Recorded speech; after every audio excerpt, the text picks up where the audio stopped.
Namaste, and welcome to our continuing series on the life divine with our beloved Ranga.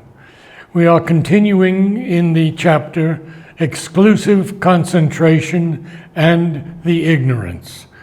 Beginning on page 611, we are going to read line by line from this being the root nature of the ignorance. So I'm reading the first line and then I'll go back to the previous para summary, because this being the root nature of the ignorance, a practical truth of a phenomenally but not really dividing of a limiting and separative conscious energy. It's a very long sentence. So this being the root cause of the ignorance. What is the root cause? He has told us already.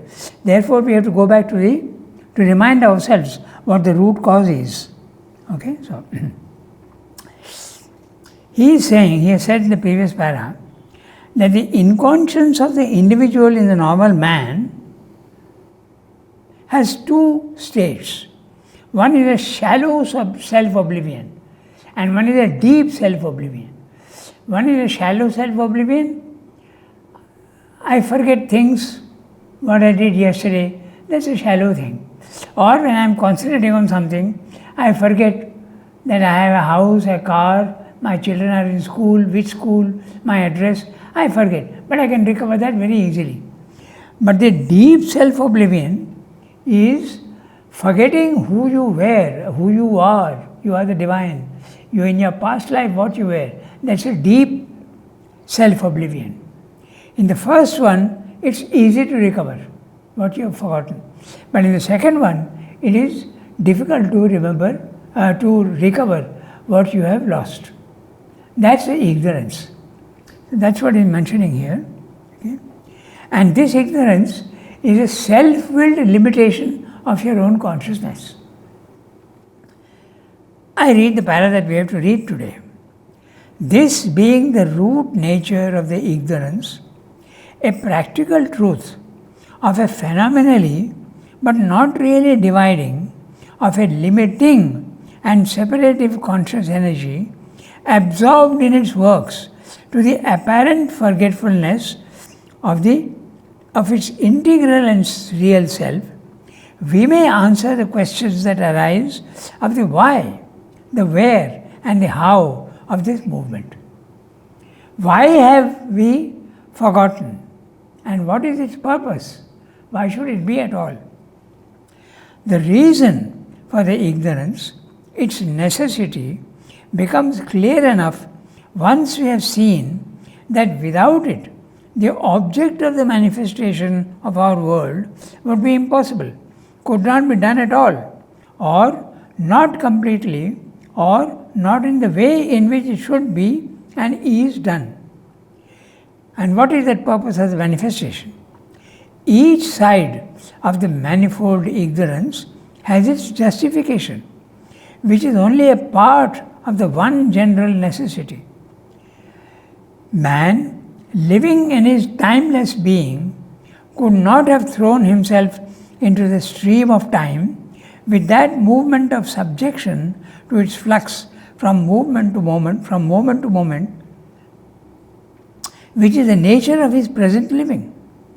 Living in his superconscient or subliminal self, he could not have worked out from the knot of his individual mentality the relations which he has to ravel and unravel with the world about him, or he would have to do it in a radically different fashion. Living in the universal self and not in the egoistic separative consciousness, he could not evolve that separate action, personality, outlook from himself as a soul or the initial center and point of reference, which is the contribution of the ego sense to the world workings. He has to put on the temporal, the psychological, the egoistic ignorance in order to protect himself against the light of the infinite and the largeness of the universal, so as to develop behind this defense his temporal individuality in the cosmos. He has to live as if in this one life and put on the ignorance of his infinite past and his future. For otherwise, if the past were present to him, he could not work out his present selected relations with his environment in the way intended. His knowledge would be too great for him. It would necessarily alter the whole spirit and balance and form of his action. He has to live in the mind, absorbed by this bodily life and not in the supermind. For otherwise, all these protecting walls of ignorance created by the limiting, dividing, differentiating power of mind would not be built or would become too thin and transparent for his purpose. So, he is explaining to us why the ignorance is necessary and what is the purpose. So, first of all, the manifestation. The manifestation, for manifestation, necessarily there has to be a diminution of consciousness and the one becoming the many. So, if there is a diminution, or I'll put it this way, manifestation implies giving a form. If there is no form, there is no manifestation. So, and a form is necessarily limited. So, manifestation implies limitation. Limitation of what? Limitation of consciousness, limitation of energy, limitation of ananda, limitation of everything. So, the manifestation here, the physical world, is a limitation of the infinite Satchidananda. And when it's a limitation, naturally there is ignorance also, because you have limited your consciousness. So why is that necessary at all? Because when you are one, you know essentially what you are. But you must also know what you are in the many. What are the possibilities that exist for you in the many? So, you have to come down here. That is what Srinath is expressing, and we will see what he is saying. I'll read each sentence and tell you. He is giving us three reasons. If you are in the superconscient, if you are in the intraconscient, if you are in the self. Three things he is telling us. Why it is not possible. Okay? This being the root nature of the ignorance, a practical truth of a phenomenally, but not really dividing. So the ignorance is a superficial limitation. It is dividing superficially, but it is not really dividing. Okay, so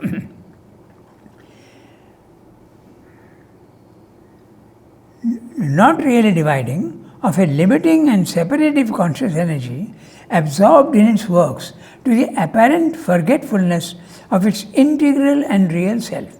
You are essentially the divine, and you have to forget that and become the many. Okay. We may answer the questions that arise of the why, the where, and the how of this movement. In this paragraph, he is discussing the why, and the where and the how will be later on. The reason for the ignorance, its necessity, becomes clear enough once we have seen that without it, the object of the manifestation of our world would be impossible.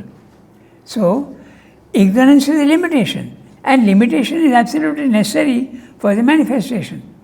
Therefore, ignorance is necessary.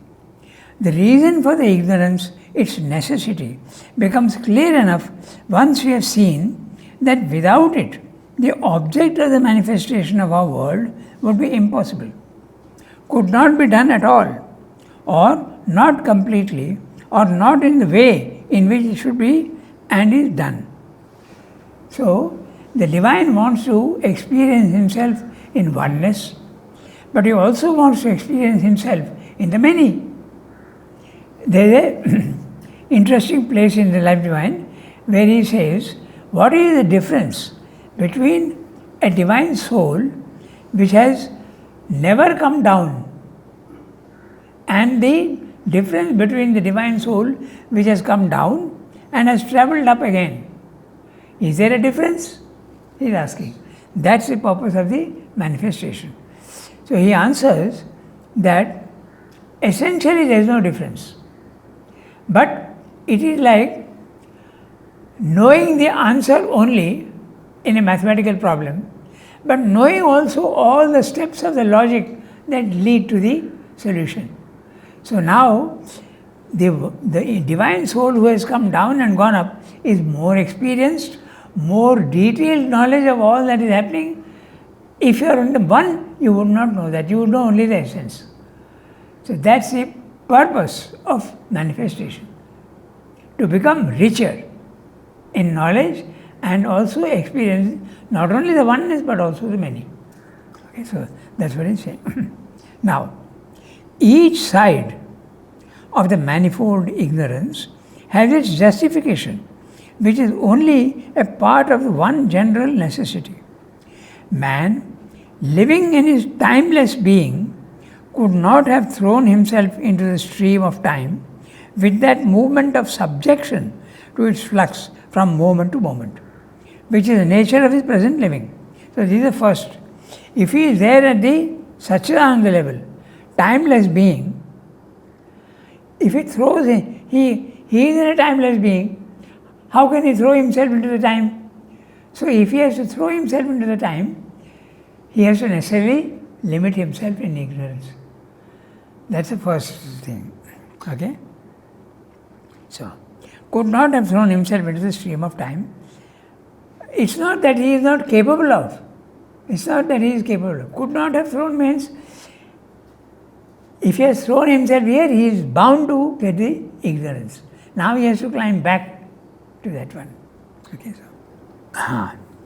Each side of the manifold ignorance has its justification, which is only a part of the one general necessity. Man, living in his timeless being, could not have thrown himself into the stream of time with that movement of subjection to its flux from moment to moment, which is the nature of his present living. Living in his superconscient or subliminal self, so he has spoken about the timeless. Now he is speaking about the superconscient or the subliminal. He could not have worked out from the knot of his individual mentality the relations which he has to ravel and unravel. So ravel and unravel. Tangle and disentangle if you want. He has to imprison himself in body, mind, life and again escape. That's what it means by ravel and unravel. Okay? You can also use the words tangle and disentangle. You get tangled in the body, mind, life, you have forgotten what you are, now you go back by evolution. Okay, so with the world about him, or would have to do it in a radically different fashion. Living in the universal self. He has spoken about the superconscient, he has spoken about the intraconscient. Now he is talking about the self.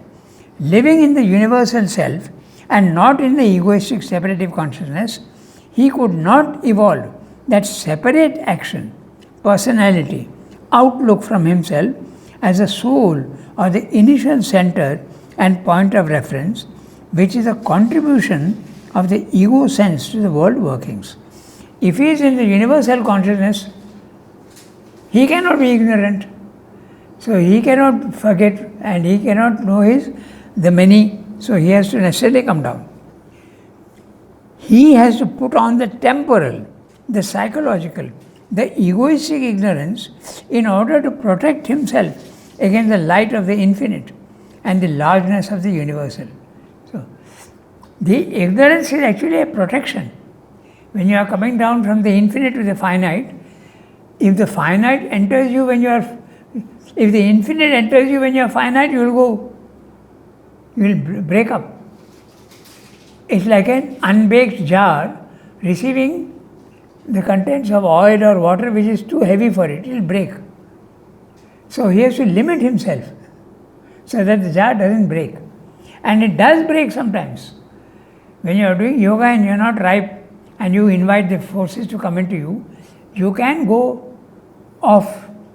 You can go berserk or go out of your normality.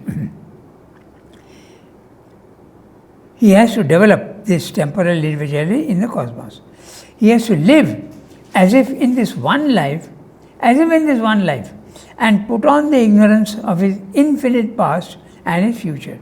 For otherwise, if the past were present to him, he could not work out his present selected relations with his environment in the way intended. If you remember your past, that will be a drag on you and you will not be able to develop.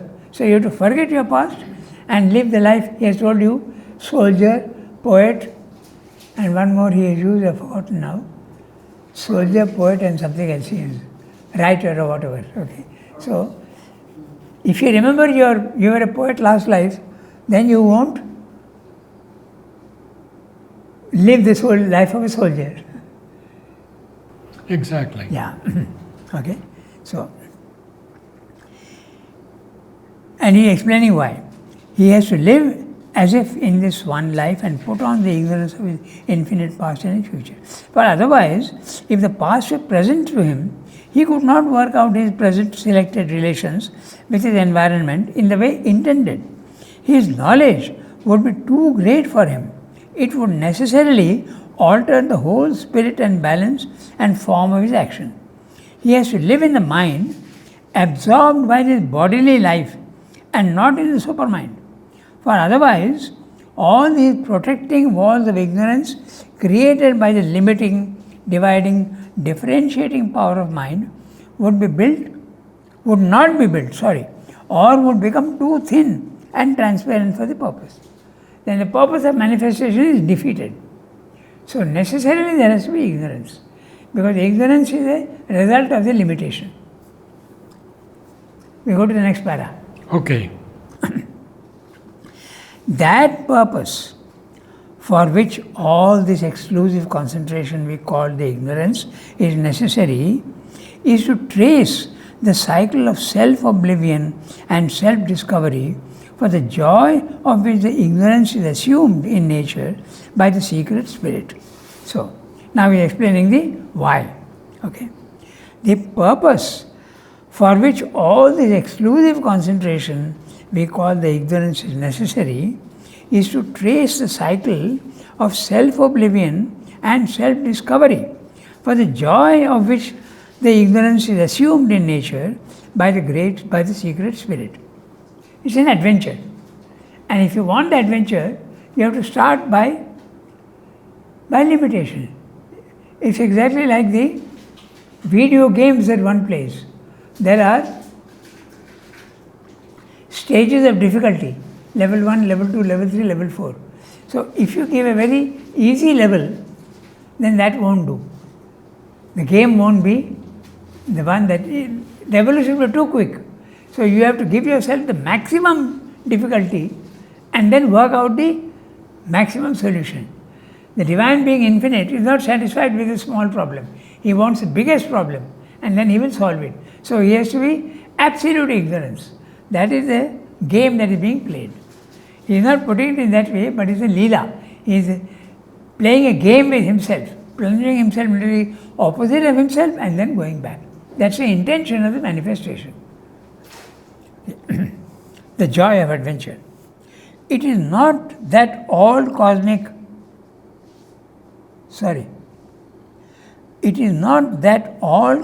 manifestation would otherwise become impossible, but it would be quite different manifestation from the one in which we live. So he is saying that it is not that all cosmic manifestation would be similar to this earth. There would have been many, many other ways of manifestation. We don't know, for instance, what is, if there at all is an evolution in the other planets out there in space. It could be totally different. Maybe there is a manifestation without evolution.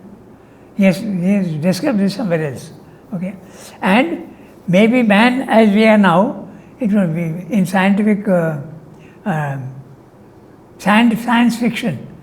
You have aliens are depicted in a totally different way.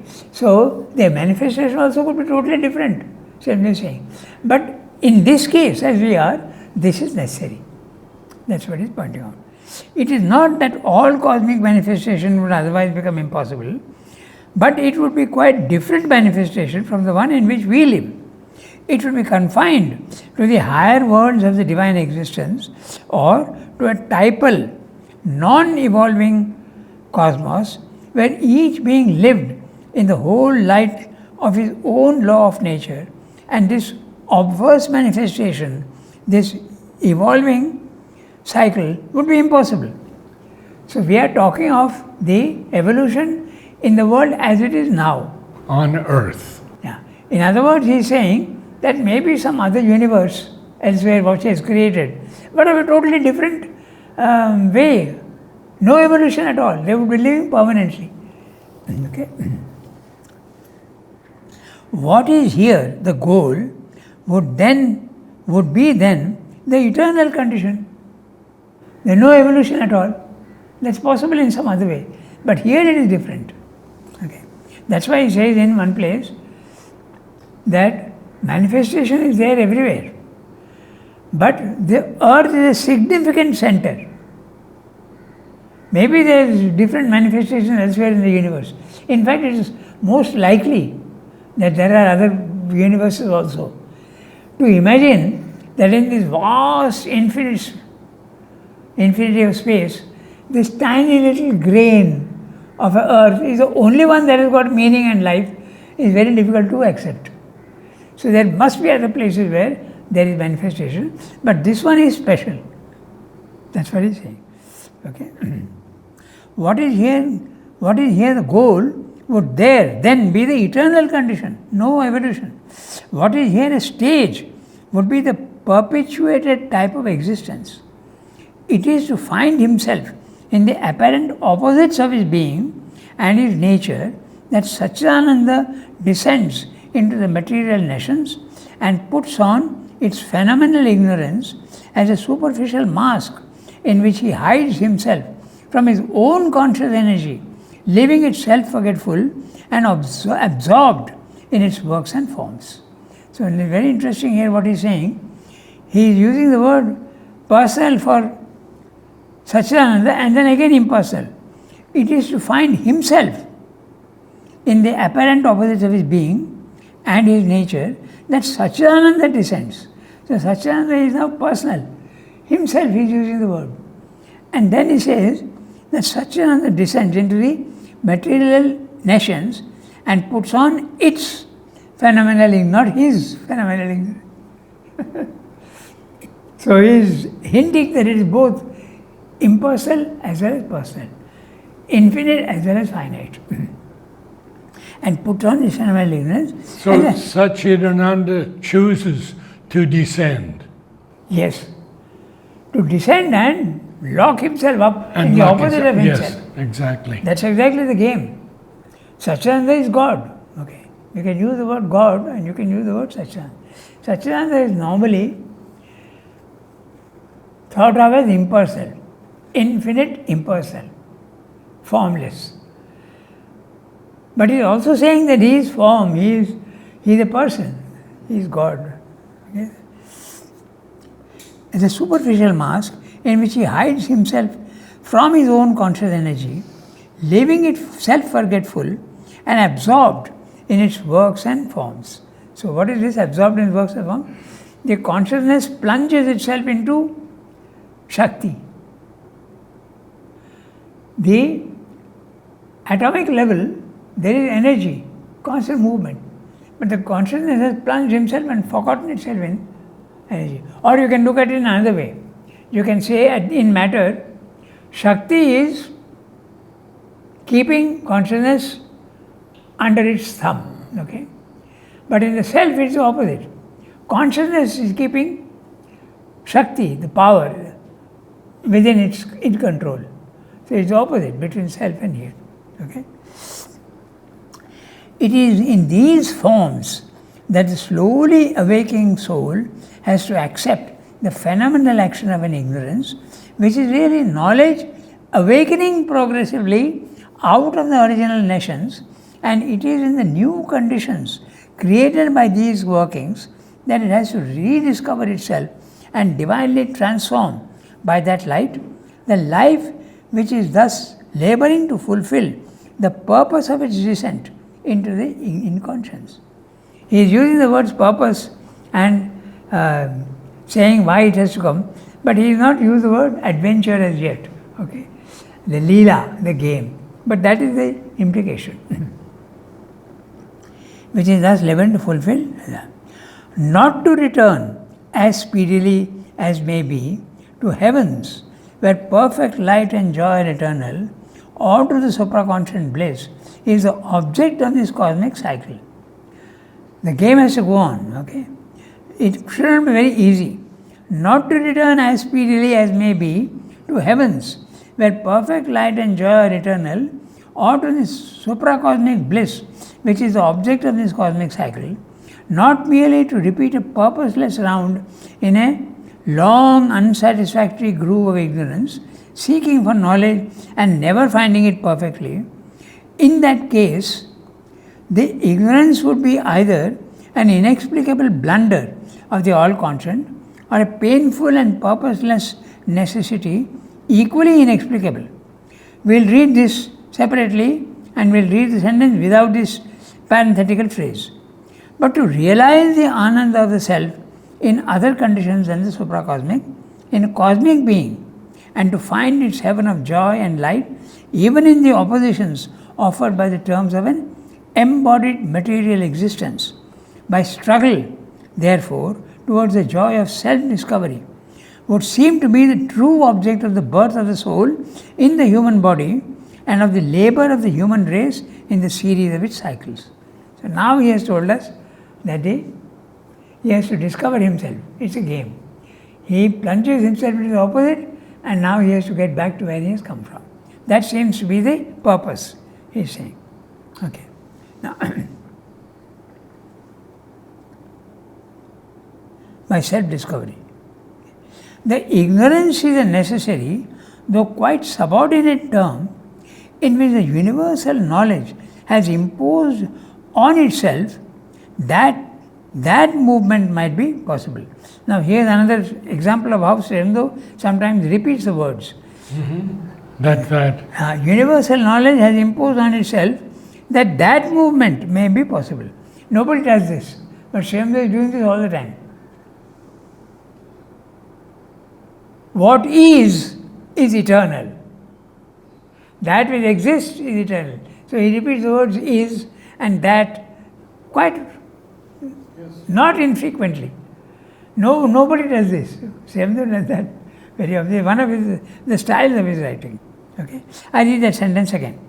The ignorance is a necessary, though quite subordinate term, in which the universal knowledge has imposed on itself that movement might be possible. Which movement? Limitation. Not a blunder and a fall, but a purposeful descent. Not a curse, but a divine opportunity. He is saying not a curse because many people think that the soul coming down to the physical world is being punished. Okay, that concept is there also in Christianity and other places, hell and heaven. But it is not a curse at all. It's a self-imposed adventure. That is what he is saying. Okay, so not a blunder and a fall, because some people have talked about it as a blunder and a fall. Some European philosophers have called it a great mistake because the light has become the darkness. The truth has become the falsehood. How could it be? It's a blunder. So it's not a blunder, it's a purposeful thing. Okay, so. To find and embody the all delight in an intense summary of its manifoldness, to achieve a possibility of the infinite existence which could not be achieved in other conditions, to create out of matter a temple of the divinity would seem to be the task imposed on the spirit born into the material universe. He has used a very poetic language, but what he means is that the divine must openly manifest himself in the opposite of himself. A divinization of matter itself. That does not mean that everything will become divine. there will only be a selection which is there. So, quite a long para, so I'll read the summary of this, then we'll go on to the next. The purpose of birth in the world of multiplicity is to experience a descent into complete self-oblivion and retrace the cycle back to one's full consciousness of the origin from which one came. This is the purpose of birth. This is the adventure of consciousness that the soul undertakes to experience the joy of self-discovery.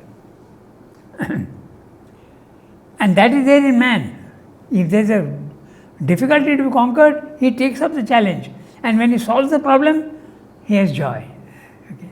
So, the cosmic manifestation, as it is at present, is not the only possibility, but it could have been a manifestation of typal or static worlds where evolution would not exist. Then, what is now the goal of evolution, recovery of knowledge, consciousness, bliss and power, would then be the permanent static condition.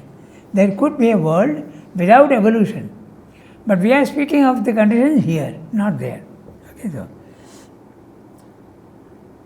Satchidananda descends into ignorance and nations in order to experience himself in the opposite conditions of his own nature, which are ignorance, suffering and incapacity. The purpose of evolution is not a rapid climb back to the source, nor is it a mere ignorant mechanical repetition of life in the field of imperfection and limitation. That would be a meaningless blunder. The purpose of involution and evolution is to discover oneself in the opposite conditions of one's own innate divine nature. Consciousness must be rediscovered in inconscience. Power must be found in the field of incapacity. Omniscience must be established in the field of total ignorance. Bliss must be firmly founded and lived in the world of suffering and pain. Immortality must reign in the mortality of the transient world. This world is not a blunder, nor a futile existence, nor a curse, but an opportunity to discover the divine bliss in the world. To build a temple of God in the material world is the task set to the human soul. This is what he is saying.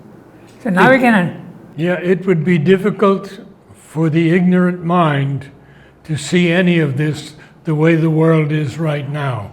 Yes, the materialist will find this nonsensical. Exactly. But an awakened soul would understand what he is saying quite easily. The ignorance we see is not in the secret soul, but in the apparent Prakriti. Nor does it belong to the whole of that Prakriti.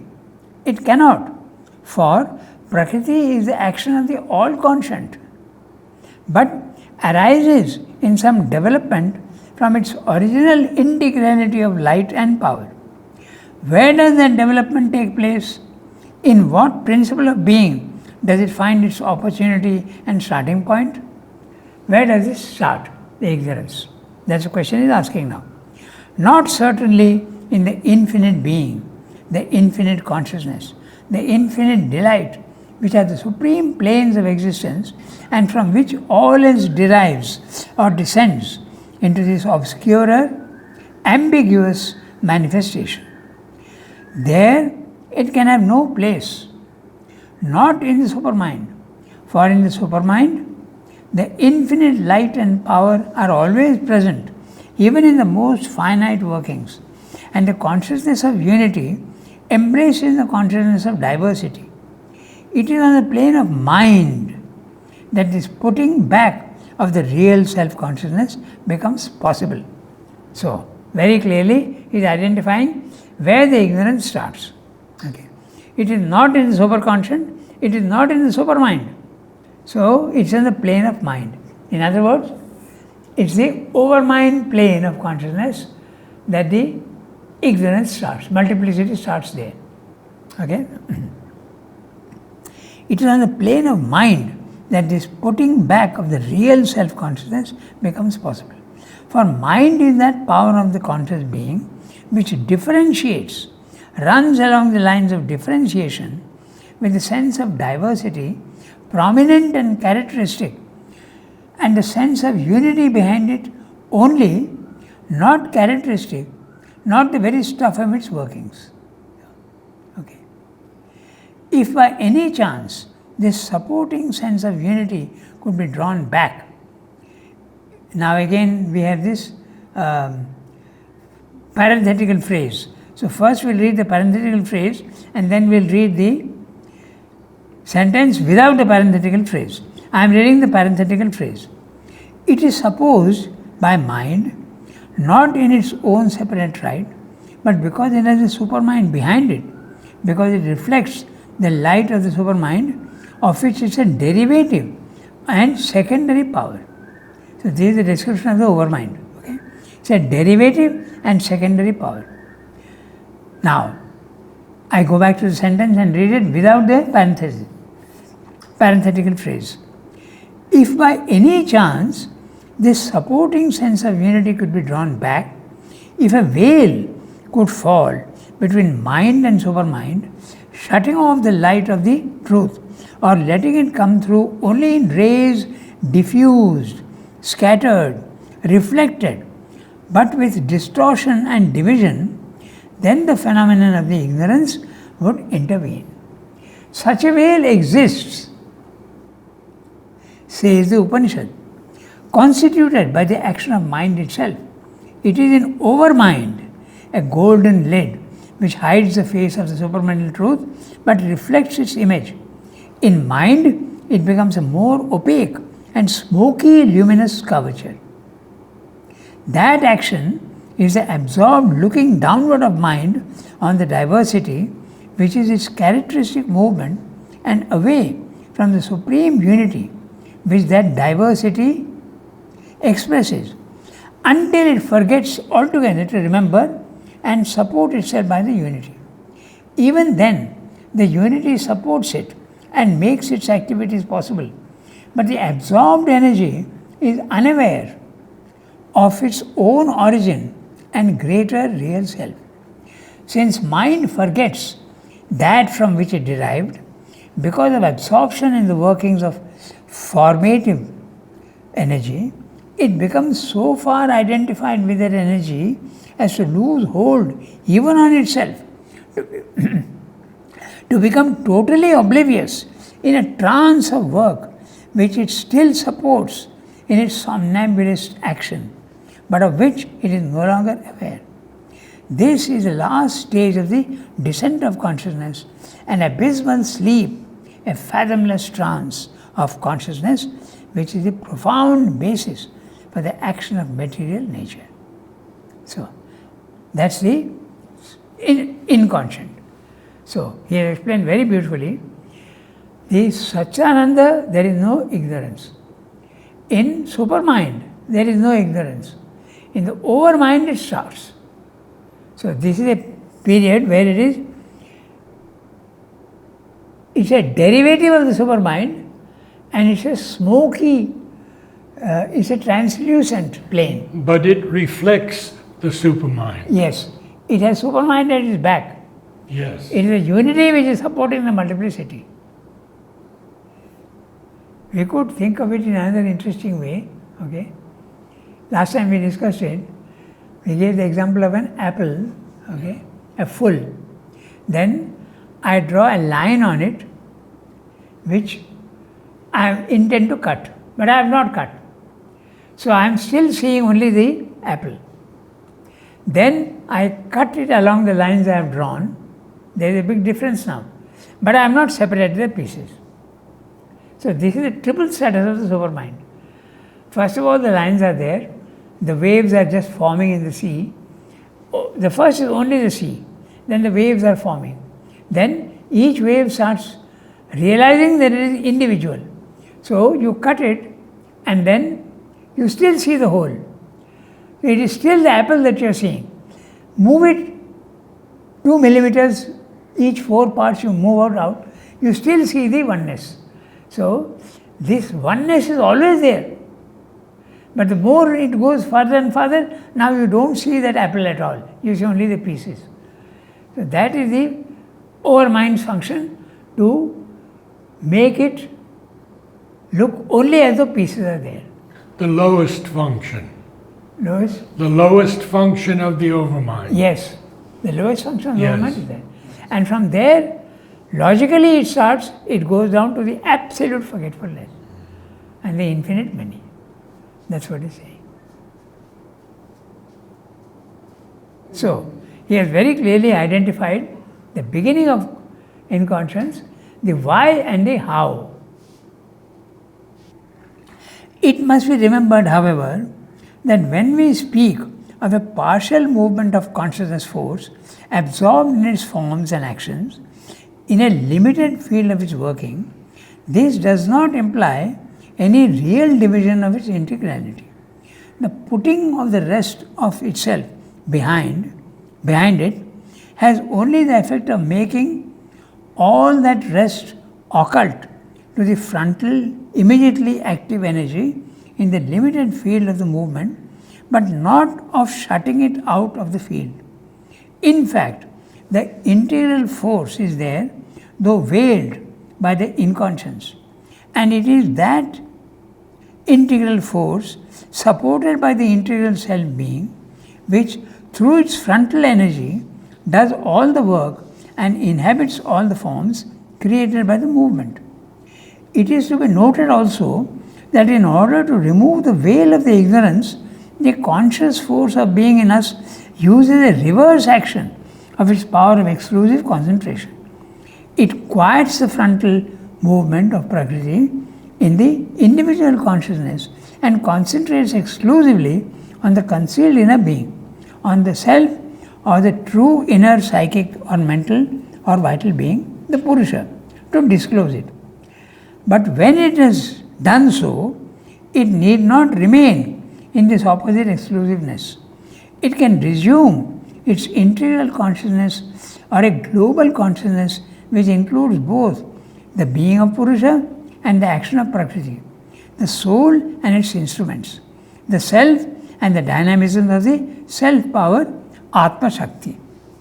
It can then embrace its manifestation with a larger consciousness, free from the previous limitation, free from the results of nature's forgetfulness of the indwelling spirit. Or it may quiet the whole working it has manifested, concentrate on a higher level of self and nature, raise the being to it, bring down the powers of the higher level to transform the previous manifestation. All that is so transformed, all that is so transformed is still included, but as a part of the higher dynamism and its higher values in a new and greater self-creation. This is what can happen when the conscious force in our being decides to raise its evolution from the mental to the supramental level. In each case, it is tapas that is effective, but it acts in a different manner according to the thing that has to be done, according to the predetermined process, dynamism, self-deploying of the infinite. Very interesting para. We'll do this next time in detail. Thank you, Ranga.